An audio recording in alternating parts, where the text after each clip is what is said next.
Hello friends, welcome to digital education. આજે આપણે ધોરણ 7 વિષય ગણિત અને તેનું ચેપ્ટર નંબર 2 અપૂર્ણાંક અને દશાંશ સંખ્યાઓ તેનું સ્વાધ્યાય 2.2 આજે આપણે ગણીશું, જેની અંદર પ્રશ્ન 5, 6, 7 અને 8 આવા લાસ્ટના 4 પ્રશ્નોનું સોલ્યુશન કરીશું. એનાથી આગળના પ્રશ્નોના અલગ અલગ 2 વિડીયો બનાવી અને ચેનલ પર મૂકી દીધેલ છે, તે તમે જઈ અને જોઈ શકો છો. ઓકે, હવે આપણે જોઈએ પ્રશ્ન નંબર 5. શૈલીએ તેના બગીચામાં એક હારમાં એક હારમાં એટલે કે એક લાઇનમાં 4 છોડ રોપ્યા છે. તેણીએ 2 છોડ વચ્ચે 3/4 મીટરનું અંતર છોડ્યું છે. પ્રથમ અને છેલ્લા છોડ વચ્ચેનું અંતર આપણે શોધવાનું થશે. શું કર્યું છે? તો કે એક લાઇનમાં 4 છોડ રોપ્યા, 1, 2, 3 અને 4. એના વચ્ચે અંતર કેટલું છે? 3/4 મીટર. તો આપણે શું કરવાનું છે? તો કે અહીંથી લઈ અને લાસ્ટ સુધીનું અંતર આપણે શોધવાનું થશે. ઓકે, તો એ આપણે કેટલું મળે એ આપણે ગણીશું. કેવી રીતે? તો સૌપ્રથમ આપણને ખબર છે કે 2 છોડ વચ્ચેનું અંતર કેટલું છે? તો કે 3/4 મીટર. એવું અંતર કેટલી વાર આવે છે? તો કે જો 1 વાર, 2 વાર અને 3 વાર. તો આપણે શું કરીશું? છોડ ભલે 4 રહ્યા, પરંતુ આપણે વચ્ચે અંતર કેટલું છે? તો કે 3 વાર. કેમ? તો કે જુઓ 1 અને આની વચ્ચે 2 અને અહીંયા 3 વાર. તો આપણે શું કરીએ કે 3/4 એનો ગુણાકાર કોના વડે કરીશું? તો કે 3 વડે. તો આપણે લખીએ 3/4 ગુણ્યા 3. 3 કેમ લખ્યા ખબર પડે ને કે એનું અંતર કેટલી વાર છે? 3 વાર. ઓકે, તો હવે આપણે એનો ગુણાકાર કરીએ. 3/4 ગુણ્યા 3. અહીંયા કશું ન હોય તો છેદમાં તમારે 1 સમજી લેવાનું. તો હવે એનો આપણે ગુણાકાર કરીએ. 3 ગુણ્યા 3 કેટલા થશે? 9/4 એકા 4. આ આપણને શું મળ્યું? અપૂર્ણાંક.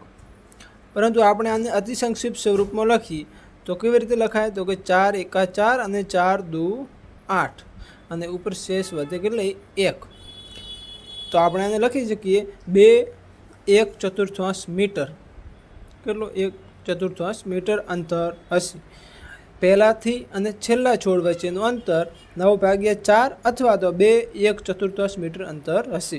તો હવે આપણે નીચે શું લખીશું? તો આ લખીએ પ્રથમ અને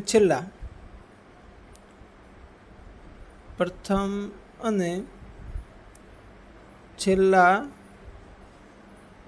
છોડ વચ્ચેનું અંતર 1/4 મીટર છે. ઓકે, આ આપણો જવાબ થશે. ત્યારબાદ જોઈએ આપણે પ્રશ્ન નંબર 6. લિપિકા દરરોજ 1/3 કલાક એક પુસ્તક વાંચે છે. તે આ પુસ્તક 6 દિવસમાં આખું વાંચે છે. આ પુસ્તક વાંચવા માટે તેણીએ વધુ મળીને કેટલા કલાક ફાળવ્યા હશે? એટલે કે દરરોજ આટલા કલાક વાંચે છે અને 6 દિવસ વાંચે સતત, તો ટોટલ કેટલા કલાક વાંચ્યું હશે એમ.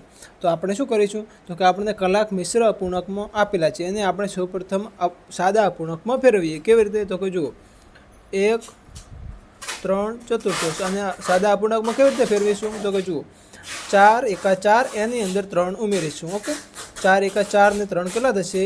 7 ભાગ્યા લખીશું 4. ઓકે, આ આપણને શું મળ્યા? કલાકો. 7/4 કલાક દરરોજ વાંચે એટલે કે 1 દિવસ. આ 1 દિવસનું છે, 1 દિવસ. તો આવું એ કેટલા દિવસ વાંચે છે? તો કે 6 દિવસ વાંચે. તો આપણે એનો ટોટલ કલાક મેળવવા માટે શું કરવું પડશે? તો કે આ કલાક છે એને આપણે 6 વડે ગુણીશું, એટલે આપણને કુલ કલાક મળશે. તો આપણે અહીંયા લખીશું કુલ કલાકો બરાબર 7/4 ગુણ્યા 6. તમને મેં કીધું છે કે તમારી સરળતા ખાતર 6ની નીચે આપણે 1 લખીશું, એટલે તમને ગુણાકાર સરળતાથી થઈ શકે. તમે ડાયરેક્ટ પણ અંશ સાથે ગુણાકાર કરી શકો છો. તો હવે આપણે ગુણાકાર કરીએ. તો સૌપ્રથમ આપણે જુઓ કે અહીંયા 6 છે અને અહીંયા 4 છે, એમાંથી કશું ઉડતું હશે. તો કે જોઈએ આપણે 4ને આવી રીતે લખીએ 2 ગુણ્યા 2 ગુણ્યા 3 ગુણ્યા 2 ભાગ્યા 1. આ 2 અને આ 2 ઉડી જશે. ઓકે, તો હવે આપણને શું મળશે?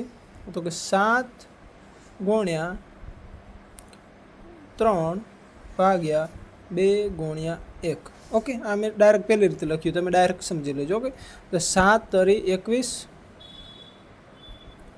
ભાગ્યા 2 એકા 2। તો હવે આને આપણે શું કરીએ તો કે મિશ્ર અપૂર્ણાંકમાં ફેરવીએ। તો અહીંયા હું લખું છું 21/2 બરાબર 2નો ઘડિયો એટલી વાર બોલો કે 21થી વધવા જોઈએ નહીં। તો આપણને ખબર છે 2 દાયન કેટલા થશે 20, 2 દાયન 20 થશે અને ઉપર 1 શેષમાં વધશે। તો આપણને જવાબ કેટલો મળ્યો 10/1/2 અને પાછો શું લખીશું કલાક। તો તમારે નીચે લખવાનું કે લેપિકાએ કુલ મળી અને 10/1/2 કલાક ફાળવ્યા હશે। ઓકે, હવે આપણે જોઈએ પ્રશ્ન નંબર 7। એક કાર 1 લીટર પેટ્રોલનો ઉપયોગ કરીને 16 કિલોમીટર અંતર કાપે છે, તો તે કાર 2 3/4 લીટર પેટ્રોલનો ઉપયોગ કરીને કુલ કેટલું અંતર કાપ્યું હશે। ઓકે, અહીં શું કહેવા માંગે છે તો 1 લીટર પેટ્રોલ હોય એની અંદર ગાડી એટલે કે કાર 16 કિલોમીટર ચાલે, તો આટલા લીટર પેટ્રોલનો ઉપયોગ કરીને ગાડી કેટલા કિલોમીટર ચાલશે। ઓકે, સૌપ્રથમ આપણે આ લીટર જે અતિ સંક્ષિપ્ત સ્વરૂપ એટલે કે મિશ્ર અપૂર્ણાંકમાં આપેલું છે અને આપણે સાદા અપૂર્ણાંકમાં ફેરવી દઈએ। તો હું અહીંયા ફેરવી દઉં છું કે 2 3/4 બરાબર 4 દુ 8, 8ની અંદર 3 ઉમેર્યો એટલે કેટલા થશે 11/4। અહીંયા શું છે તો કે લીટર। ઓકે, તો હવે આપણે અહીંયા લખીએ શું લખીશું કે જો આ એક રીત છે, તમારે કદાચ આગળ આવશે ભણવામાં અથવા તો તમે ગઈ સાલ ભણી ચૂક્યા હશો 6ઠા ધોરણમાં, એવી રીતે હું તમને આ શીખવાડું। આ રીત તમે ધ્યાનથી જોજો કે તમને આગળ પણ આવા પ્રશ્નો આવશે। ઓકે, તો જો અહીંયા લખવાનું જો 1 લીટર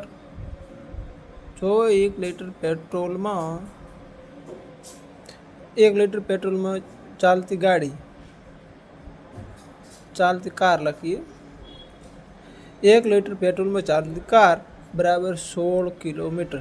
હું અહીંયા શોર્ટમાં લખું છું કિલોમીટર। જો 1 લીટર પેટ્રોલમાં 16 કિલોમીટર ચાલતી હોય તો આપણે અહીંયા કેટલા છે 11/4 લીટર પેટ્રોલમાં ચાલતી કાર બરાબર અહીંયા લખીશું કેટલા કિલોમીટર। તો આપણે અહીંયા આ શોધવાનું છે। કેવી રીતે શોધીશું તો કે જો આપણને મેં આ શીખવાડ્યું એવી રીતે તમારે આગળ પણ ક્યારે બી આવે તો સમજી લેજો કે 1 લીટરમાં જો 16 કિલોમીટર ચાલતી હોય તો 11/4 કિલોમીટરમાં કેટલું અંતર કાપશે એટલે કેટલા મીટર ચાલશે કિલોમીટર। તો આપણે જો આના માટે આપણે શું કરીશું ચોકડી ગુણાકાર। જે અહીંયા સંખ્યા આપેલી આપણને અહીંયા 4 સંખ્યાઓ દેખાશે, એક આ એક અહીંયા અને એક અહીંયા। અહીંયા કશું છે નહીં, પરંતુ આપણે શું કરવાનું છે શોધવાનું છે। આ શોધવાનું આવે તો આપણે શું કરીશું આનો અને આનો ગુણાકાર કરીશું અને આને શું કરીશું ભાગાકારમાં। અહીંયા ભલે 1 છે પણ એનું ક્યારેક વેલ્યુ અલગ હોય તો આપણે લખી શકીએ આનો ગુણાકાર અને ભાગ્યા આ, એટલે આનો આપણે શું કહેવાય ચોકડી ગુણાકાર।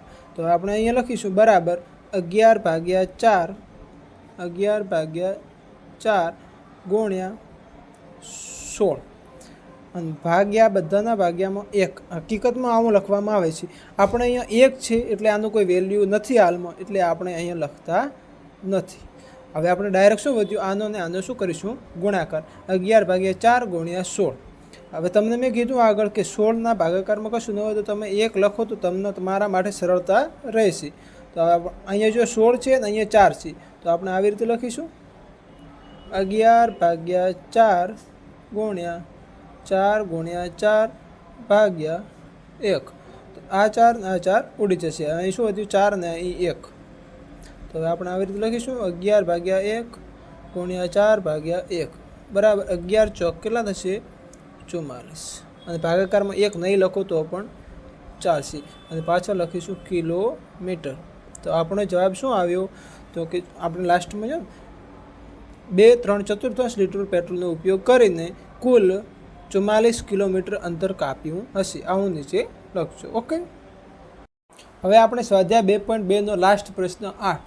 આપણને અહીં શું આપેલું છે 2 3 બોક્સ આપેલા છે, એ આપણે જવાબ લાવવાનો છે। તો કે જોઈએ પ્રશ્ન નંબર 8ની અંદર એ નંબરનો પ્રશ્ન જેની અંદર 1 બોક્સમાં એવી સંખ્યા લખો કે જેથી આ બોક્સ છે આની અંદર એવી સંખ્યા લખો કે આપણને જવાબમાં 10/30 મળે।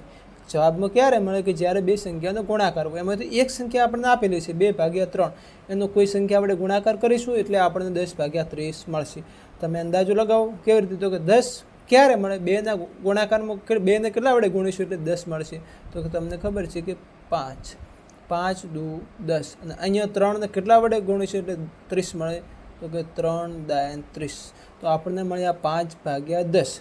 હવે આખાનું પટી ગયું, જવાબ મળી ગયો. તો આપણે અહીં આવે જોઈએ. અહીંયા શું છે, તો કે ખાનામાં મેળવેલ સંખ્યાનું અતિ સંક્ષિપ્ત સ્વરૂપ.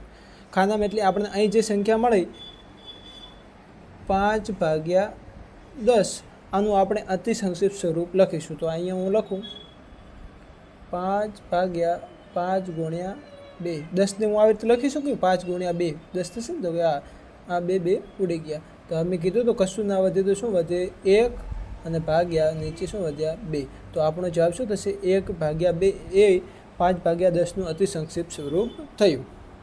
ત્યારબાદ એવું જ એક 2 નંબરનો પ્રશ્ન કે ખાનામાં એવી સંખ્યા લખો કે જેથી 3/5 ગુણ્યા આ ખાનામાં સંખ્યા મૂકીશું તો આપણને જવાબમાં 24/75 મળે. તો કેવી રીતે મળશે, તો કે જુઓ 3ને કેટલા વડે ગુણીએ 24 મળશે, તો કે 8 ગુણ્યા 3 24. 5ને કેટલા વડે ગુણીશું તો 75 મળે, તો કે 15 વડે. 15 ચોક 60 અને 15 પંચા 75. હવે આ સંખ્યા મળે કઈ, તો કે 8/15. એમાં મેળવેલ સંખ્યાનું અતિ સંક્ષિપ્ત સ્વરૂપ લખો. હવે તમને અહીંયા દેખાય છે 8/15ને કોઈ વડે ભગાતા નથી એટલે ભાગી શકાય નહીં, એટલે 8/15 એમના એમ લખી દઈશું. આ આપણો જવાબ થશે. ઓકે વિદ્યાર્થી મિત્રો, જો વિડીયો ગમ્યો હોય તો વિડીયોને લાઇક અને ચેનલને સબસ્ક્રાઈબ કરો કે જેનાથી હું નેક્સ્ટ વિડીયો બનાવું એ તમારા સુધી જલ્દી પહોંચી શકે. Okay, thank you. મળીશું નવા વિડીયોમાં.